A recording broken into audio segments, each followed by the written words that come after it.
ભરૂચ સખી one stop સેન્ટરની માનવતા, ઝારખંડની યુવતીનું પરિવાર સાથે કરાવ્યું સુરક્ષિત પુનર્મિલન.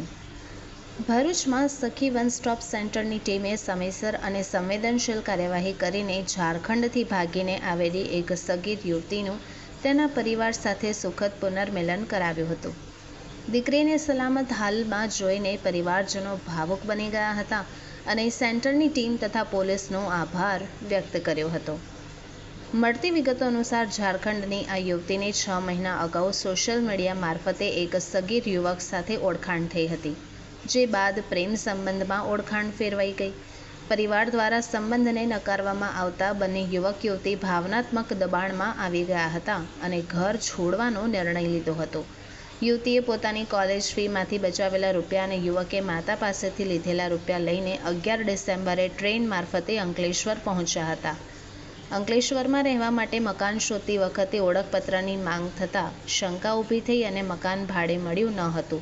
પછી બંને ભરૂચ રેલવે સ્ટેશન પહોંચ્યા, જ્યાં નાની બાબતે થયેલી બોલાચાલી બાદ યુવતી માનસિક રીતે તૂટી પડી હતી અને ગોલ્ડન બ્રિજ તરફ આગળ વધી હતી.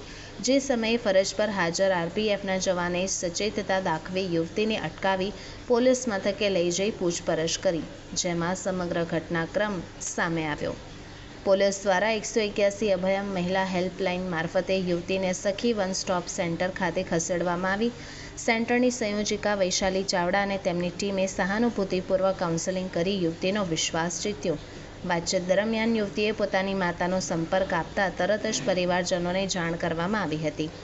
દીકરી સંપૂર્ણ રીતે સલામત હોવાનું જાણવા મળતા માતા પિતા ઝારખંડથી તાત્કાલિક ભરૂચ પહોંચ્યા અને પોતાની વહાલસોઈ દીકરીને જોઈને ભાવુક બની ગયા હતા. સાથે જ સખી વન સ્ટોપ સેન્ટર તેમજ ગુજરાત પોલીસની કામગીરીને બિરદાવતા આભાર વ્યક્ત કર્યો હતો. એક મહિલા રેલવે પોલીસ દ્વારા 181 થ્રુ સખી વન સ્ટોપ સેન્ટર માટે આશ્રય માટે લાવેલ, તેમની સાથે કાઉન્સેલિંગ અને આશ્રય આપવામાં આવ્યો. ત્યારબાદ તેમની સાથે વાતચીત કરતા જાણવા મળેલ કે દીકરી 11 તારીખના રોજ ઝારખંડથી માતાને કોલેજ જવા માટે જઉં છું તેવું કહી અને નીકળી ગયેલા. તે વધારે માહિતી આપતા એમણે કહેલું કે 6 મહિનાથી હું ફેસબુક ઉપર એક મિત્ર સાથે વાતચીત કરું છું ને વાતચીત દરમિયાન મારા મિત્રને એમના માતા પિતાએ ના પાડેલ મારી સાથે વાત કરવા માટે, એટલે મારા મિત્રએ એવું કીધું કે આપણે ઘર છોડીને નીકળી જઈએ. ત્યારબાદ બંને જણા એક દિવસ નક્કી કરી અને ઘર છોડીને નીકળી ગયા. દીકરી પાસે 1500 રૂપિયા ફીસ માટે લીધેલા હતા અને દીકરાએ જેકેટ લેવા માટે 1000 રૂપિયા લીધેલો હતો. તો બંનેના 2500 થઈ અને તે ભરૂચમાં એમને જાણ હતી કે ભરૂચ જિલ્લાની અંદર કામ માટે એમને કામ મળી રહેશે, તો બંને જણા અહીંયા કામ કરશે અને શાંતિથી રહેશે. ત્યારબાદ તે ભરૂચ આવી ગયા. ભરૂચ આવ્યા પછી તેમને રેલવે પોલીસને શંકાસ્પદ લાગેલ બંને જણા ને આઈડી પ્રૂફ માંગેલું. આઈડી પ્રૂફમાં જોતા બંને જણા માતા પિતાને કહ્યા વગર નીકળી ગયેલા છે. તો તેમણે 181 ને કહીને સખી વન સ્ટોપ સેન્ટરમાં મોકલેલા. ત્યારબાદ અમે એમના માતા પિતા સાથે ટેલિફોનિક વાત કરેલી. ટેલિફોનિક વાત દરમિયાન ખ્યાલ આવ્યો કે 11 તારીખના રોજ તે નીકળી ગયેલા છે, કોઈને પણ કહ્યા વગર.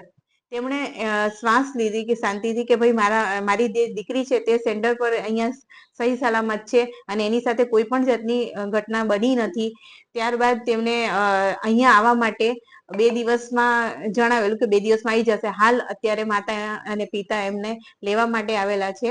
હું અત્યારે એટલી જ અપીલ કરું છું દીકરી અને મહિલાઓને કે તમે ફેસબુક ને ઇન્સ્ટા ઉપર જે તમે યુઝ કરો છો, વાતચીત કરો છો, તો તમે કોઈના પણ કહેવામાં એટલા બધા ના આવી જાઓ કે કોઈને પણ ફેમિલી મેમ્બર્સને કીધા વગર તમે ઘર છોડીને નીકળી જાઓ છો.